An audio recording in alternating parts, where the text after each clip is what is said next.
Welcome back to On to Victory, and I'm really excited to talk about this game that we've got coming up. It's Arsenal versus Manchester City at home, and previously this will be a game that I'll be fearful of, but recently Manchester City haven't been the same team as old, and we've got a very good chance, a very good record at home, and I think we can do this.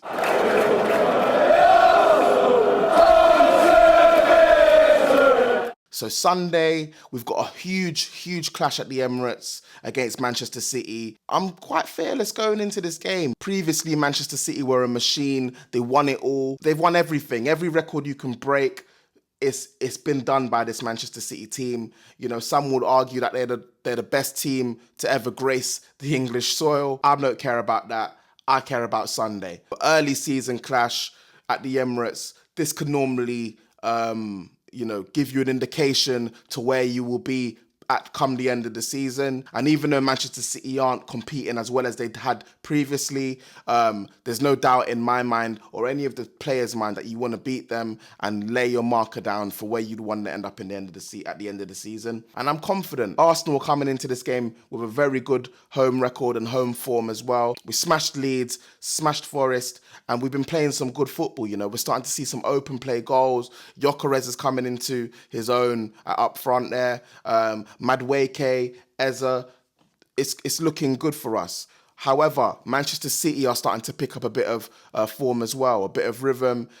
They beat Manchester United last week, which I was hoping they didn't do. I was hoping that the losses continued, and Man United could knock some wind out of them. But obviously, we can't trust them to do anything like that, Carl. They're just a mess themselves right now. And midweek, they just got a big win, a massive win in the Champions League against Napoli. So that's where we're at with that. This rivalry has a bit more to it as well, having Arteta having been Pep's understudy, his cone man, as people like to say every time that Manchester City, pip us to the title or beat us in the match. That's the narrative they come out with. But recently, Arteta seems to, have Pep Guardiola's number. I just want to go into some team news now. As we know, Saka, he's got the hamstring injury, so he's a major doubt. I don't think he's returning until the end of October. Some are saying November as well. We'll hopefully that can, be as long as possible because we want him 100%. We don't want him going and breaking down again. Odegaard's a 50-50 at the moment. He fell on the shoulder, but some have seen him in the team photos lifting his arm. I don't know how much that means, but, I think he will start or at least come on off the bench. But, you know what I'm saying? We'll see what happens with that shoulder.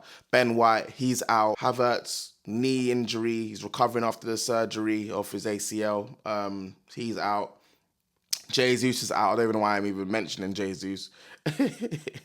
So, having saying that, Rice has had a rest after the England game. He played in the Champions League midweek as well, and he came off the bench for against Nottingham Forest as well. So, there's pressure on Rice, Zubimendi, and the most pressure is on Gyökeres and Eze to step up. Gyökeres, there's a narrative about him in the big games.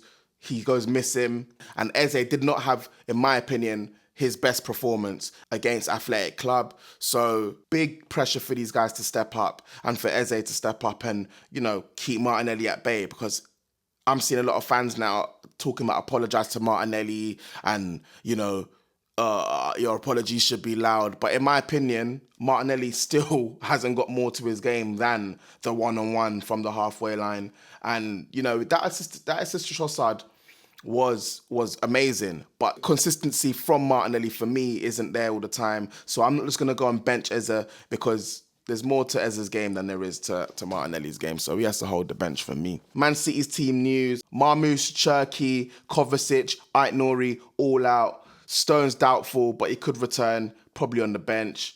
But they've still got plenty of depth, man. They've got, Donnarumma's the new keeper, Diaz, Vardiol, Rodri, Silva, Foden, Doku, Haaland.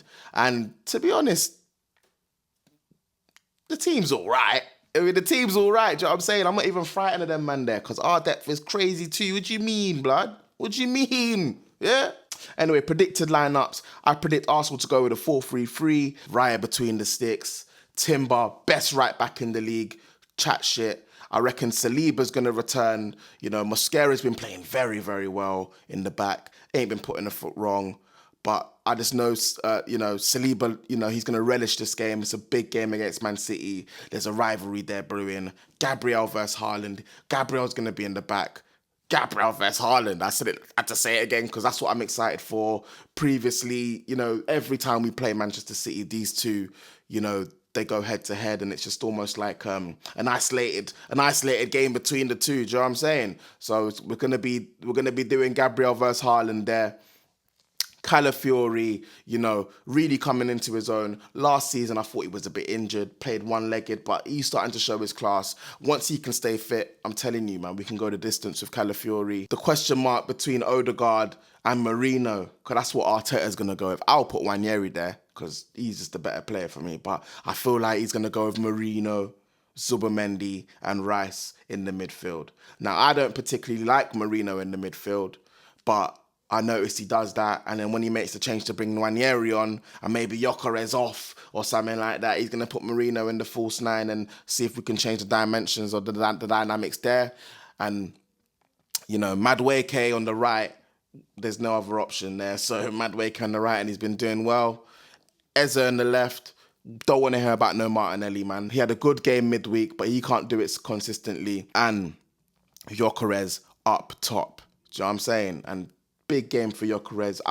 He needs to start scoring against these big teams, or else, it doesn't really mean nothing anyway, innit? We brought him here to score in the games that didn't mean much, you know what I'm saying, when we couldn't break the deadlock. But we'll see what I go on, man. Key tactical battles, I'm going to just talk about it. Rice and Zubimendi versus Rodri and Silva. Now, Rodri isn't the same player that he was before, do you know what I'm saying? And there's not really much to say, He's coming off that injury. He got injured again during the Club World Cup. What does that mean? I don't know what it means too much, but I don't think he's going to be stronger than Rice and Zubimendi. Where does Silva even play? I don't even know about these, man, bro. Where does Silva play? There's these other young youths coming in there as well. I see, so I don't know. City, I just don't know their team no more. But they ain't beating us. See what I'm saying? They're not beating us.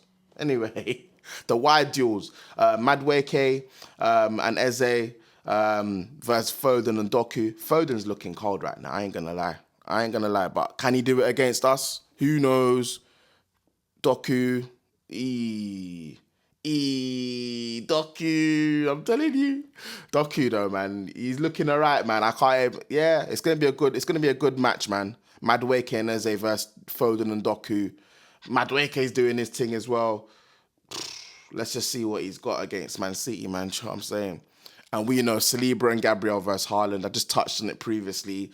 But, yeah, we all it's mad how we're looking at our defenders. Normally it's like, would Henry or Rooney or, you know what I'm saying? Normally it's a striker versus striker thing. It's defender versus striker. What? Saliba and Gabriel versus Haaland, because we always keep him in pockets. Yeah, always keep him in pockets. So we ain't gonna worry about that one, man. Yeah, man, it's gonna be mad, man. I want it to be an attacking game, a show of squad depth and that. But knowing Arteta, it's gonna be haram and set pieces and just slowing the game down, catching them, trying to catch them on the break, and just hoping for. Hoping to get out of there without losing. He pays too much respect to Man City, in my opinion. Last time Manchester City came over to the Emirates, they lost 5-1 to us, you know what I mean? And that's when they were in turmoil. Are we going to see a repeat? Are we going to be able to dismantle them like we did that day? Who knows, man? It's a whole new season. I doubt Pep's going to let that happen again. Who knows, man? Who knows, isn't it? Like, for my prediction, it's likely to be a close game. Although we always match up our teams and say, our team's better than their team, but there's more to football than that. There's also tactics involved and nullifying this one, nullifying that one. So really and truly, I expect to see a 3-1 considering the teams on the pitch, but I don't get paid to manage teams. So really and truly, I think a 1-1 draw. A 1-1 draw is going to be not sufficient. We have to win this game, and we can win this game, but I think it's going to be a 1-1 draw, knowing how Arteta plays against the big teams. You know what I'm saying? A straight haramble. Actually, I'm retracting that. I'm going to go 3-1. That's what my heart says, but I won't be surprised if it's a 1-1 draw. Let me know your thoughts below. If you haven't already, like, share, subscribe to this channel. There's going to be more content coming soon. I've been XB. This is On to Victory, and come on, you Gunners.